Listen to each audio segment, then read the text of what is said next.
I'm a ghost when I walk in. Hi everyone, welcome back to Fatima Fridays. Woo, it's our 6th one, I think. So yeah, let's just get into it.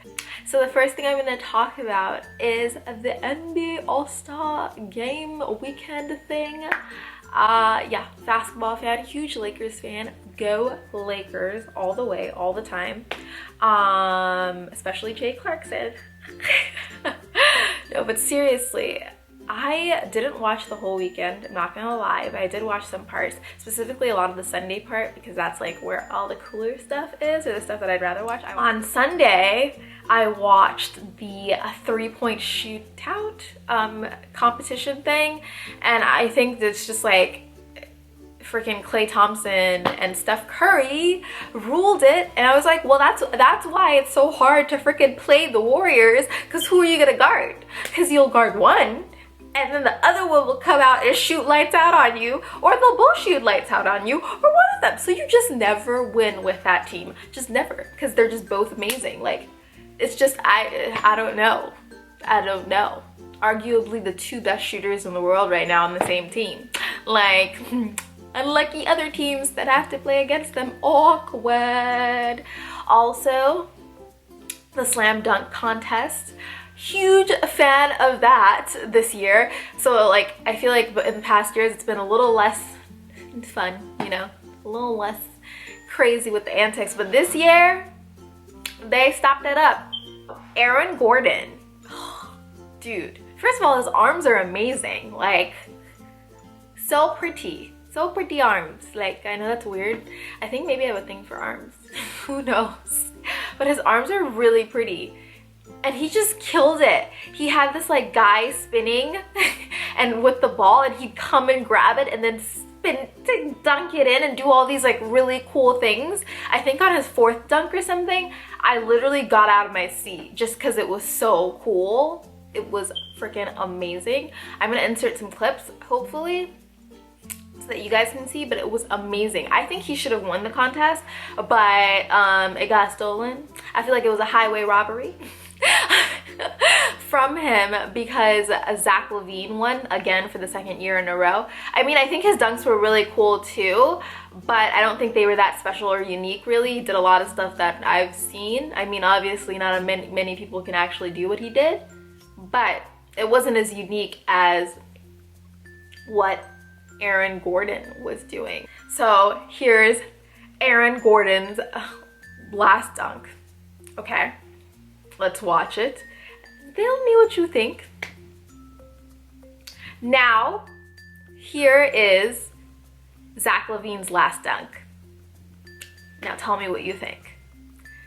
Because, I don't know. I didn't think that Aaron Gordon's last dunk should have been a 47 in comparison to Zach LaVine's last dunk, which was a 50. I didn't see that huge of a difference. I didn't think they appreciated exactly what he did and the level of difficulty of what he did in the air. So I was a little salty, just a little bit about it. I was like, why did they steal it from him? Also, Kevin Hart was commentating. I was dying.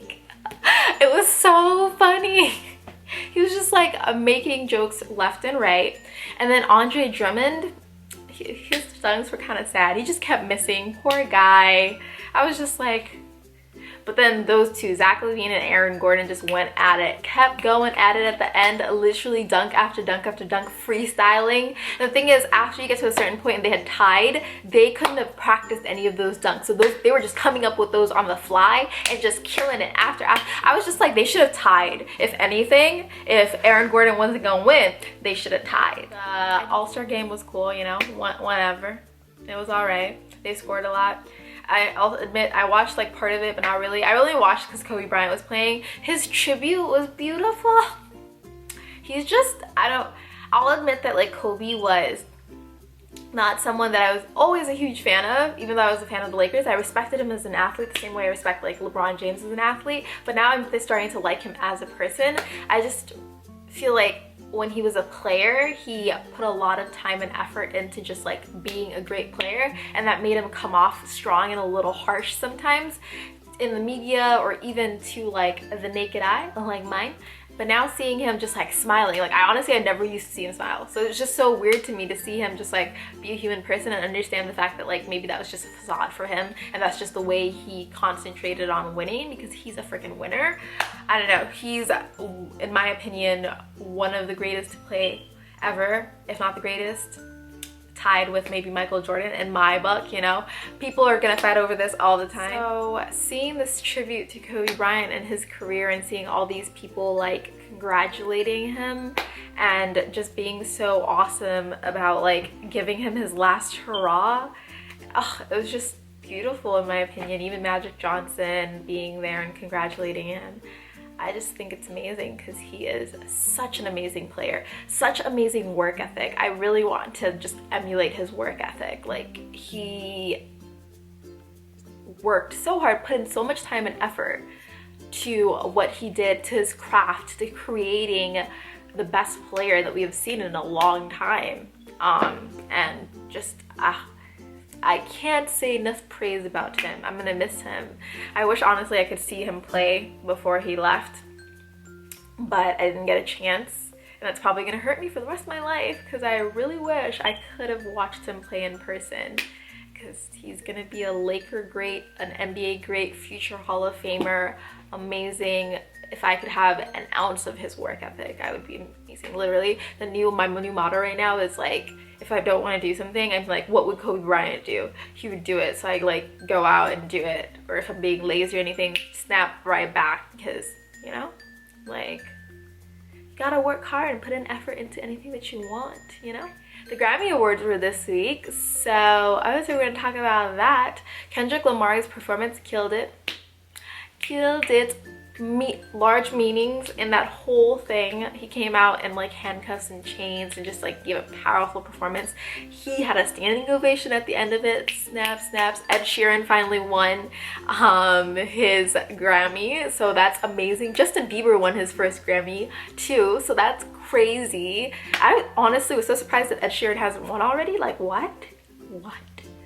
Taylor Swift won her umpteenth one. I don't even know how many that girl has at this point. Selena Gomez was there, was beautiful. But Taylor Swift, the most interesting thing was when she went up for her Album of the Year award, I believe. And she was like, you know, don't let anyone take away what you've got, like, worked hard for. People will try and put you down. But what you worked hard for is your own, and you have to like remember that. And I thought that was a really cool, powerful message. In my opinion, you know, I feel like there's a lot going around about that. Apparently it was kind of a jab at what Kanye West said in his new song. I didn't know this. I'm like oblivious. I don't get things, but yeah, I thought it was a great message, in my opinion. And also, she's the only woman to ever win Album of the Year twice. I was so appalled to know that. It's just like, sometimes you forget how long we still have to go in terms of like equality and things, especially gender equality even, because sometimes we just feel like we're already in a good place and we get complacent. And then to hear that, I was like, whoa, like that's absolutely insane to me. And also, part of the reason why I watched the Grammy Awards, let's be real here, is because Sam Hunt was performing, okay? Sam Hunt and Carrie Underwood performed together. They performed Heartbeat, and I also believe his song Take Your Time. Oh, I love Sam Hunt. I also found out that he used to be a college football player, which makes sense because that's just, it's my MO, man. It's my MO. I didn't even know that. I still thought he was cute. But no, they performed. It was so good. Carrie Underwood looks so freaking good. I remember she posted an Instagram earlier where she was like, I have a mobile workout thing. She's like a huge workout person. She's like already, and she was like, I'm getting back in shape. Even on tour, I'm gonna be working out in this mobile gym. The working out, even before this, she looked bomb, but right now she looks bomb times infinity. Honestly, the only thing I have to say about The Bachelor this week was that it was kind of predictable. I was talking to my brother about it. I was talking to my friend JC about it. It was predictable. Like, I expected who went home. Emily, Becca, expected that, you know. Emily's a little too young. Becca, you know, I don't feel like the relationship was building as much as everyone else. I feel like Amanda might have some issues next week. JoJo's brother might pull a Desiree on her. A Desiree situation on her. I was like, ooh, did they just curse Ben out? You best stop. Whew. And then I think, I honestly think JoJo and, what's her name? Lauren are gonna be in the top 2. Or if it's not JoJo, I feel like if it's not JoJo, JoJo's the person that he ends up calling and being like, I sent you home, but I still love you, maybe. Either her or Lauren. And I've never been so sure about this. Like, I've never watched the season and been like, oh my god, I think these are the 2 people that are like gonna be at the end. Usually I'm like not that perceptive, or at least I don't try to be, but this is just kind of like thrown in my face.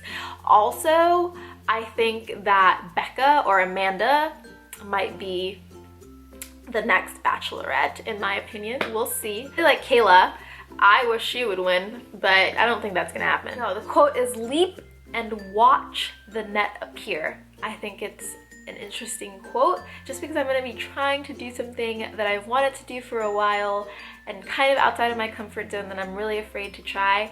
And I'm just taking a leap of faith and trying to believe in myself and seeing where it goes, because you can't live your life not chasing some of your dreams, right? Even though they might seem crazy and totally not possible, you have to try and believe in it, and the net shall appear. So yeah, I think that's a powerful quote in terms of like following your dream, moving forward, you know, all that good stuff. The song for this week is Heartbreak by Carrie Underwood, specifically the version with Sam Hunt, because they performed it at the Grammys, and I was like, yes, yes, yes.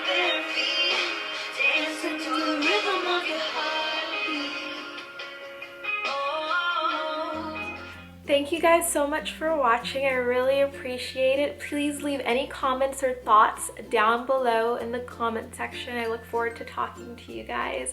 See you guys in the next one. And be sure to subscribe if you want to see the next one. Love you guys loads.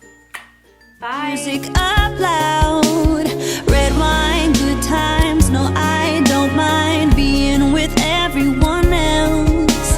And then there's like snaps.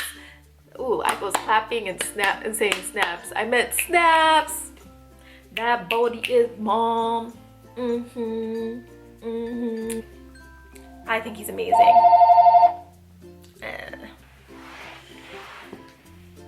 We'll see though. Hashtag when you live in a Muslim household.